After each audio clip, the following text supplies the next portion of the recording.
پٹھان یا پشتون وہ قوم ہے جو پوری دنیا میں جرت اور بہادری کی مثال سمجھی جاتی ہے۔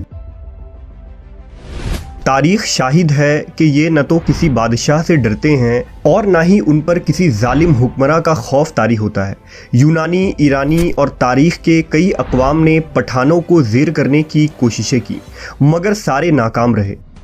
نصف دنیا فتح کرنے والا سکندر اعظم نے بھی جب افغانستان میں قدم رکھا تو پٹھانوں نے دنیا کے سب سے منظم فوج اور بادشاہ الیگزینڈر کو دھول چٹا دیا اور انہیں مقدونیہ واپس جانا پڑا۔ پٹھانوں کی بہادری کی مثال 19ویں صدی کی جنگیں ہیں، جس میں سوویت یونین کو پٹھانوں کے آگے گھٹنے ٹیکنے پڑے۔ ایک تازہ ترین مثال پچھلے دنوں امریکی فوج کی شکست ہے، جس میں دنیا کے سپر پاور کو ان پٹھانوں نے ایسا زیر کیا کہ جسے تاریخ میں ہمیشہ یاد رکھا جائے گا۔ آخر یہ پٹھان کون ہے؟ یہ کس نسل سے تعلق رکھتے ہیں؟ کیا پٹھان کسی نبی کی اولاد ہیں؟ ان کا اس قدر بہادر اور جرت مند ہونے کی وجہ کیا ہے؟ ان تمام سوالوں کے پیچھے کون سی دلچسپ تاریخ رقم ہے؟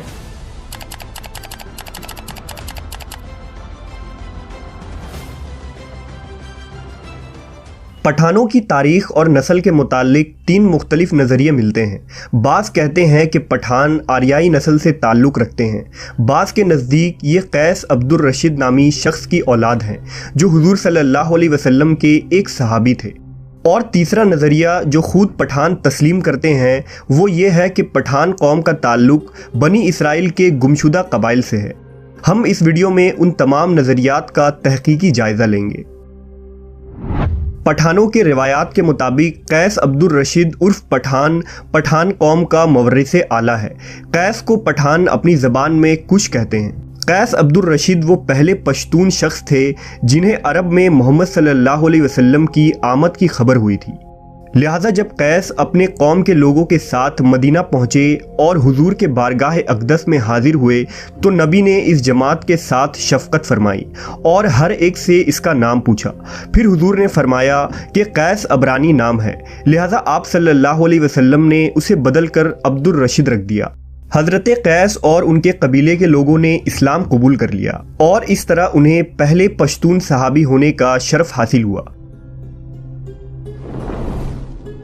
پختونی روایتوں کے مطابق ایک غزوے کے دوران جب مشرکین اسلامی لشکر پر بھاری پڑنے لگے تو حضور صلی اللہ علیہ وسلم نے حضرت خالد کو حکم دیا کہ جاؤ اور اپنے پٹھان بھائیوں کو مدد کے لیے بلاؤ، لہٰذا حضرت خالد افغانستان چلے گئے اور افغان سردار قیس عبد الرشید کو حضور کا پیغام دیا، لہٰذا تمام پٹھان قبیلے قیس عبد الرشید کی قیادت میں مکہ کی طرف روانہ ہو گئے۔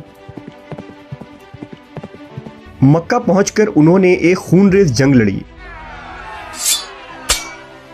شام کو صحابہ کرام نے حضور کو یہ خوشرنجی سنائی کہ افغانی لشکر نے مشرکین کو شکست دے دی ہے اور ہماری فتح ہوئی ہے۔ حضرت خالد بن ولید نے ملک عبد الرشید کی بہادری کے واقعات حضور کو بتائے تو آپ کی زبان سے برملا یہ الفاظ جاری ہوئے کہ اللہ اس کی آل و اولاد کو فروغ بخشے گا، اس کے قبیلے کی تعداد اور طاقت سب سے زیادہ ہوگی۔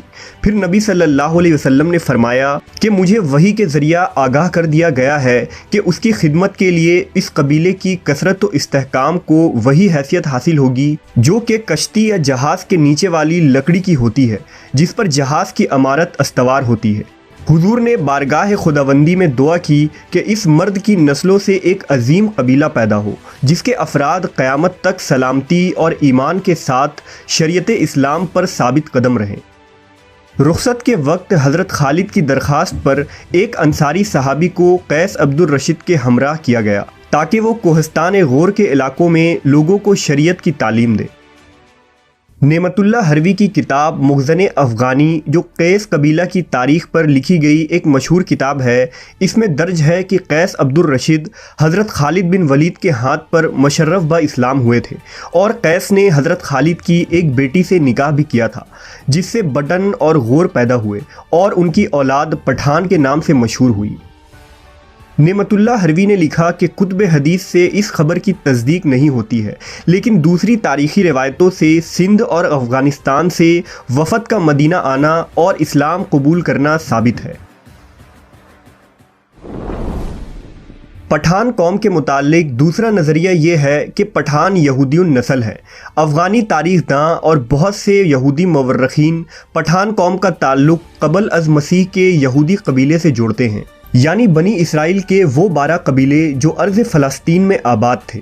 دراصل حضرت یعقوب علیہ السلام کا لقب اسرائیل تھا، اس لیے ان کے اولادوں کو بنی اسرائیل کہا جاتا ہے۔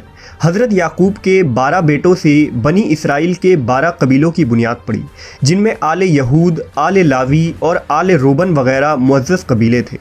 خدا نے آل یہود میں حضرت داؤد اور سلیمان علیہ السلام کو مبعوث فرمایا، جنہیں کتاب اور بادشاہت دونوں عطا کی گئی۔ حضرت سلیمان کے زمانے تک یہ 12 قبیلے یعنی بنی اسرائیل اجتماعی طور پر ایک مضبوط اور طاقتور قوم تھی، جن کا دارالخلافہ یروشلم شہر تھا۔ لیکن حضرت سلیمان کی وفات کے بعد جب آپ کا بیٹا رہبام تخت نشین ہوا تو بنی اسرائیل کے 10 قبیلوں نے اسے بادشاہ تسلیم کرنے سے انکار کر دیا۔ اس طرح بنی اسرائیل 2 ریاستوں میں بٹ گئی۔ مشرقی فلسطین میں بنی اسرائیل کے 10 باغی قبیلے نے سلطنت اسرائیل کی بنیاد رکھی، اور مغربی فلسطین میں بنی اسرائیل کے 2 قبیلے یعنی بنی لاوی اور بنی یہودا ربہام کے ماتحت رہے، جنہیں سلطنت یہودا کہا جاتا ہے۔ 800 قبل مسیح میں بابل کی اشوری فوج اسرائیل پر حملہ آور ہوئی اور ان کی حکومت کو تباہ و برباد کر دیا۔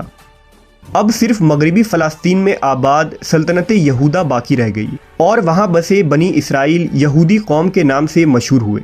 بنی اسرائیل کے بقیہ 10 قبیلے کے اکثر لوگ قتل کر دیے گئے، جبکہ کچھ قبیلے وہاں سے ہجرت کر کے دنیا کے مختلف حصوں میں جا بسے، جنہیں بنی اسرائیل کا گمشدہ قبیلہ یعنی دا لاسٹ ٹرائب آف بنی اسرائیل کہا جاتا ہے۔ یہ وہ ریوڑ تھے جو اپنے گروہ سے جدا ہو کر بھٹک گئے، اور تاریخ میں ان قبیلوں کا کوئی نام و نشان نہیں ملا۔ دراصل طویل تاریخ کو مختصر بیان کرنا مشکل کام ہے، لیکن امید ہے کہ آپ واقعات کو بخوبی سمجھ رہے ہوں گے۔ یہودی محققین کے مطابق جب سلطنت اسرائیل تباہ ہوئی تو بنی اسرائیل کے وہ گمشدہ قبیلے بھاگ کر ایران کے قریب غور کے پہاڑوں میں جا بسے، اور پھر یہاں سے دیگر خطوں میں پھیل گئے۔ سینکڑوں سالوں تک یہ لوگ یہاں سکونت پذیر رہے اور رفتہ رفتہ شریعت موسوی اور توریت کے تعلیمات کو بھول بیٹھے۔ البتہ انہوں نے اپنا خاندانی نسب اور سلسلہ یاد رکھا اور خود کو فخریہ قوم بنی اسرائیل اور یہودی النسل سے جوڑے رکھا۔ خود پٹھانوں کا یہ دعویٰ ہے کہ ان کے آباء و اجداد کا تعلق قدیم زمانے کے یہودیوں سے ہے، جبکہ افغانستان کے آخری بادشاہ ظاہر شاہ مرحوم خود یہ اقرار کرتے تھے کہ ان کا تعلق بنی اسرائیل کے بنیامین قبیلے سے ہے، اور وہ انہی بنی اسرائیل کے گمشدہ قبیلوں میں ایک ہیں جو بخت نصر کے حملے کی وجہ سے اپنے ریوڑوں سے بچھڑ گئے تھے۔ دنیا میں پٹھان ہی وہ واحد قوم ہے جس میں اسلام کے بغیر کوئی مذہب نہیں۔ اگر کسی پٹھان سے پوچھا جائے کہ آپ پہلے مسلمان ہیں یا پختون، تو جواب یہ ہوگا کہ میں 5000 سال سے پٹھان ہوں اور 1400 سال سے مسلمان ہوں۔ مشہور مورخ احسان اللہ عباسی نے اپنی تاریخ اسلام میں لکھا ہے کہ مدینہ کے یہودی ان افغانوں سے برابر خط و کتابت میں رہتے تھے، اور جب وہ لوگ مدینہ میں مسلمان ہوئے تو اپنا ایک شخص یہاں بھی دعوت اسلام کے لیے بھیجا تھا۔ اگر غور کیا جائے تو پٹھانوں کی بیشتر چیزیں بھی یہودیوں سے کافی ملتی جلتی ہیں۔ مثلا نسلی طور پر یہ دونوں اپنے آپ کو دنیا کی بہترین قوم تصور کرتے ہیں۔ یہ دونوں ہی مذہبی طور پر سخت ہوتے ہیں، اور دونوں ہی سر پر ٹوپی یا پگڑی رکھتے ہیں۔ اس کے علاوہ بھی ان کے کئی رسم و رواج اور عادات و اطوار مشترک نظر آتے ہیں۔ پٹھانوں کے بارے میں انگریزوں اور بر صغیر کے کئی ریسرچر نے تحقیقی رپورٹ اور کتابیں لکھی ہیں۔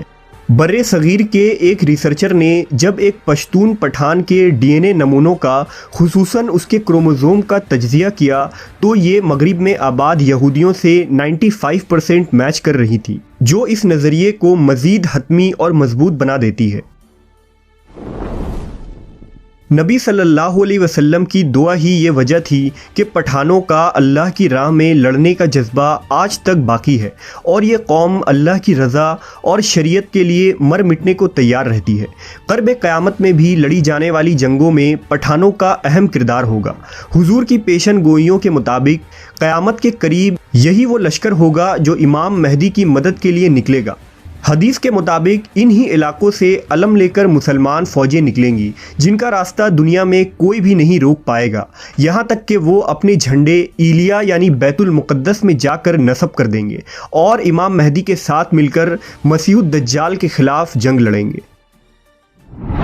آج پٹھان خود کو یہودی النسل کہنے پر فخر کرتے ہیں اور ہر پٹھان کا یہودی النسل سے ہونا قابل فخر بات ہے، کیونکہ وہ یہودی نسل سے تعلق رکھنے کے باوجود نبی صلی اللہ علیہ وسلم پر ایمان لے آئے۔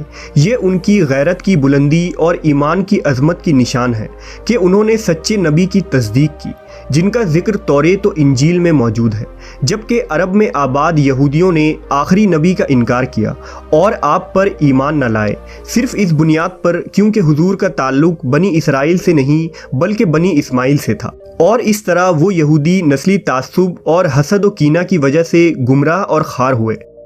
بلا شبہ نسل، رنگ اور زبان انسان کے لیے تب ہی قابل فخر ہے جب وہ صراط المستقیم پر گامزن ہو اور سچے معبود اور سچے نبی